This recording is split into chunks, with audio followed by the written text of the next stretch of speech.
assumed risk that goes along with it. That's knowing that the government can't take care of me all the time. That's knowing that the government's not going to give me a free cell phone. That's knowing that the government is not going to give me food when I'm hungry. That's knowing that I have to take care of myself and my family. I believe in freedom. I believe that I should be able to say whatever I want, whenever I want, when it doesn't hurt somebody else. I believe in freedom of religion. I believe that there should be procedures when the government's going to come and search my home or want to get in my car. There's a reason that we had all these, the Constitution and every one of those wonderful amendments. The only way that every single one of them can exist is because of the Second Amendment. You like freedom of speech? Well, you better like your right to bear arms, because you can't have one without the other.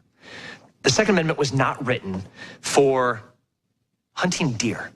You hear people say, like, they had muskets back then. There's no way that they could have imagined the type of technology that we have today. No, that's malarkey. They knew what was coming. The Founding Fathers were brilliant. They were engineers. They weren't like the politicians of today that never had a job in their life. They actually did things for a living. When they wrote that Constitution, there were already guns that were essentially Gatling guns. They knew that that type of technology was coming.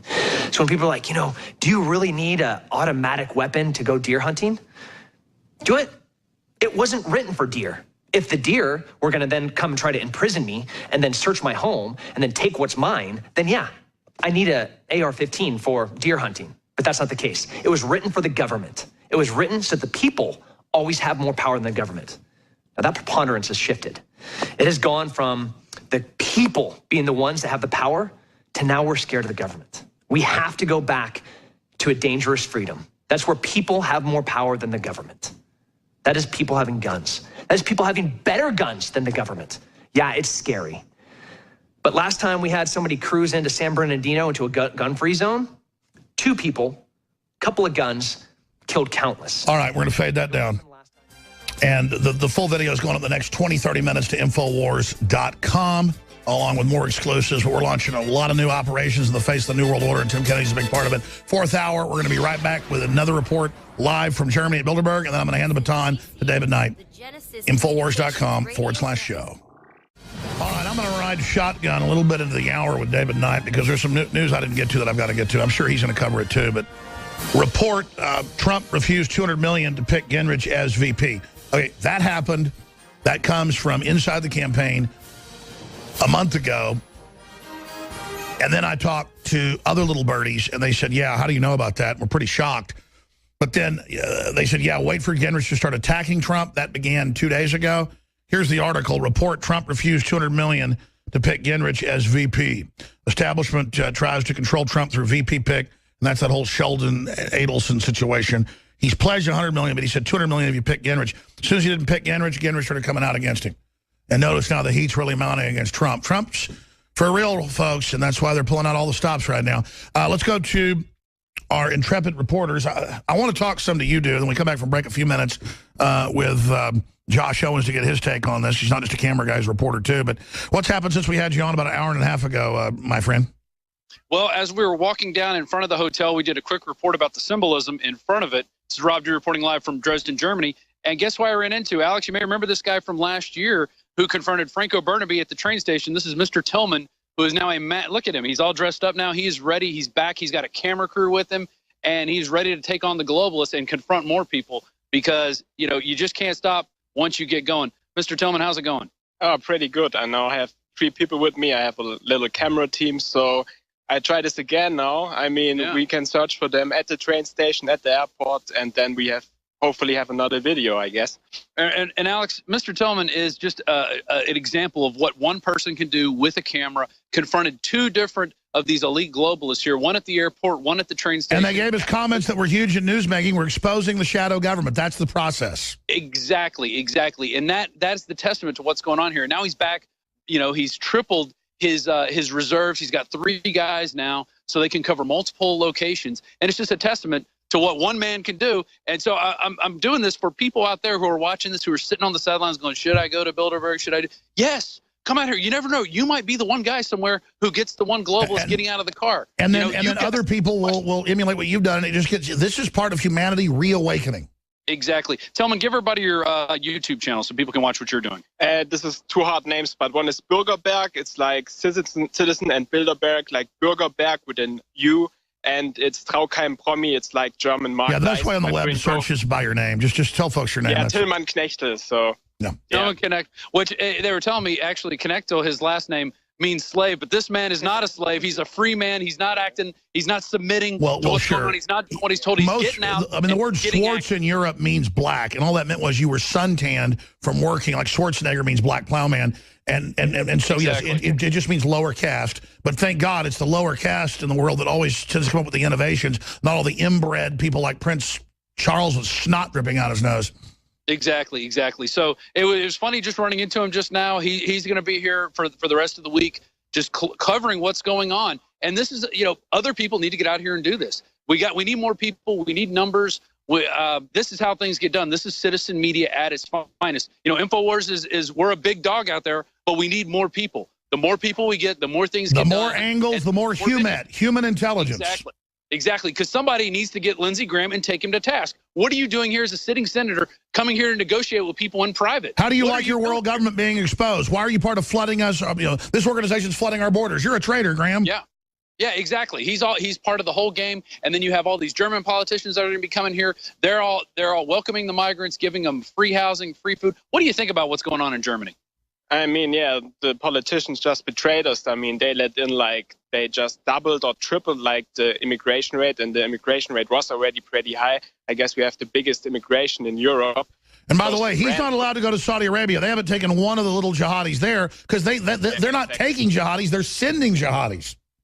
Yeah, exactly. And it's going to be $90 billion, they say, over the next 10 years just to house and feed these people and give them, not let them work. So they want to bring these people here, not let them get work, not let them integrate into society. What are you creating? You're creating ticking time bombs. That's right. Okay, Rob, great job. I want to talk to absolutely. I want to talk briefly to Josh Owens when we come back, and then I'm going to let you guys get back to uploading videos and the great work you're doing. Watch their videos as they're uploaded, but by the hour at Infowars.com. You can read the whole list at DrudgeReport.com of the Bilderberg. We're only a few hours away from the kickoff of live, continuous coverage of the final big push. They said it'll be locked up by then with these 6 states, with California being the big prize tonight with our reporters out in California, Leanne McAdoo and Joe Biggs and Michael Zimmerman. Then, of course, we've got our intrepid reporters, Paul Joseph Watson, who's now in Germany but has to meet them, flew in from the UK, from formerly England, into the EU proper there, where Angela Merkel is helping open the borders. They're going to be they're reporting tonight as well, right through this weekend at Bilderberg 2016. What a victory it is for humanity that they're being exposed. What a victory that the shadow government apparatus is being brought out in the open so there can be a major debate about it. This is something the globalists absolutely hate. They cannot stand it, but it's only going to get worse for them as humanity's crash course in reality only expands, deepens, and explodes. But a report I've had in my little hand for an hour that Kit Daniels handed me is so important. I asked him to do the report. We gave him the sources, the intel. He did it. I should have been covering it in the last hour. It's so big because I saw the last 2 days Newt Gingrich out savaging Donald Trump over all sorts of stuff, attacking him, misrepresenting him on different subjects. And I knew it was coming. I mean, this is one of the top globalist minions in the U.S. Gingrich is super bad. He helped lead the whole conservative libertarian revolution in the 90s and 93, 94 down a rat hole. And then he gave us Boehner and all these other little creatures after him. Just one rhino after another. But report, Trump refuses $200 million to pick Gingrich as VP. Establishment tries to control Trump through VP pick. And I have this confirmed. I knew about Adelson offering Trump $100 million for 4 days before it was in the news. And I knew all about the other big meetings. But I have multiple sources. This is not from Stone, but I brought this up to Stone. And let me just say, I have no comment on what he told me. But Donald Trump refused $200 million in donations to take Newt Gingrich as vice president. Insiders told InfoWars. The mainstream media report that the casino magnate Sheldon Adelson was willing to contribute $100 million to Trump's campaign. But what wasn't reported, that about a week later, was the additional $200 million the establishment offered Trump in exchange for picking Gingrich, one of the first D.C. insiders to try and cozy up to the mogul. And I think I should just add that I gave this all as a gestalt to Kit.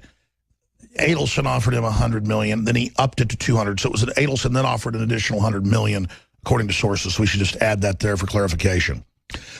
When Trump declined the offer, however, Gingrich started lashing out on him publicly, including his recent claim that Trump made one of his worst mistakes for pointing out the federal judge handling the Trump University lawsuit has ties to the controversial La Raza Hispanic Nationalist Organization. Well, he's a lawyer for him and gives scholarships to illegal aliens. I don't know what Trump's reasoning was, and I don't care, Gingrich told the Washington Post. It'd be unlikely for Gingrich to take such a weird stance in a matter unless he was already bitter at Trump and trying to pressure him to change his mind. But it's in Trump's best interest to pick someone close to him ideologically as VP, such as Senator Jeff Sessions, who we believe it's going to be. Let's just say that's 95% right now, to avoid a potential assassination attempt. And then we go into the whole Ronald Reagan attempted assassination and the rest of history. And we link to the video where we had Roger Stone in studio with us breaking down his take on who the VP will be and concurring that it all points towards Sessions. But we're about to hand the baton to David Knight. But first, I wanted to go back to Dresden, Germany. And by the way, when you hand the baton, David, you want to keep talking to these guys, you're welcome to, or whatever you choose. I know David's always got a lot of stuff I haven't covered he's about to hit, and some things I have covered. It's just good to always get his perspective, and then to go, oh, yeah, I forgot to cover that. Glad David's going to cover it. So David Knight sitting in there in the Situation Room. I'm in the War Room. We are broadcasting radio/TV at Infowars.com/show and TV stations, UHF, VHF, cable, and radio stations across the country and the world. But going to Josh Owens, who's our wonderful reporter and cameraman, there with Rob Dew. He's always got a lot to say. What have you observed since we talked 24 hours ago, Mr. Owens, there at the site of Bilderberg 2016? Well, there's a lot going on, obviously. If we were another news agency, we would probably come out here and just cover one thing. We would probably just cover the migrants. We would just cover Bilderberg. But that's not what InfoWars does. We got a lot of irons in the fire. We're doing a lot while we're here, and that's how it's supposed to be, because we actually enjoy what we're doing. We actually enjoy being here, covering, showing the people what's really going on. So we got a lot of things going on here. But one thing that I don't think anyone's has talked about yet, it is strange that usually every 4 years Bilderberg is held in the U.S. So that would mean, for election reasons, that would mean this year Bilderberg will be in the United States, but it's not. Now let's think about that. Why would it be in Europe? What's going on in Europe? What's the thing that's all over the news? It's the migrant crisis, as if it's not planned. This is the curriculum. This is what the United States is planning for, with the open borders, with all of these social justice warriors going out and attacking everyone at Trump rallies. This is what they are hoping to get out of it, Europe. This big melting pot where everything is crumbling. You saw the videos where we went to the refugee camps. They bum rushed us. They freaked out because we had a camera. We see that in America too, but we're not trying to hurt anybody. We're not, honestly, we're not even trying to spin a story. All we're doing is asking questions. So you see them come up and attack us, but then the concern then is that when the city official comes up, he says, well, we don't want them to feel threatened, but it's okay if we feel threatened, but not them. We see this happening in the United States. So it's very interesting to note that Bilderberg should, as the past, should be happening in the United States now, but it's not. It's happening in Europe, and I believe it's because this is the curriculum. This is where everything is heading, right down the toilet bowl. Well, Josh, excellent point. In fact, we should call this little live video piece, secret to why Bilderberg's not being held in the U.S. this year revealed, or ask the question, why is Bilderberg not being held in the U.S. this year? Because every fourth year, since it was started back in the 40s, right through the 50s, Bilderberg has been held every fourth year in the United States on the East Coast. And, of course, it was officially supposedly around, in the early 50s, but it's been around since the end of World War II. It was just given the name Bilderberg off the Oosterbeek, Holland hotel, where they, officially codified and signed a transatlantic agreement to merge a European Union with an American Union with an Asian Union, a basically Rockefeller trilateralist plan with the British Empire. And the founding documents were given to BBC, 14 years ago, and concurred with everything Jim Tucker had said, everything investigators had said. It was spot on. It's a planetary plan of unelected world government. Well, look at TPP. Look at NAU. Look at the EU. You don't vote to enter it. You're under it. It starts making all your laws. You can't get out of it. It brings in all these illegals and then arrests you if you hand out flyers or gives you tickets. I mean, we are witnessing a totalitarian takeover, and it's simply amazing, Josh Owens.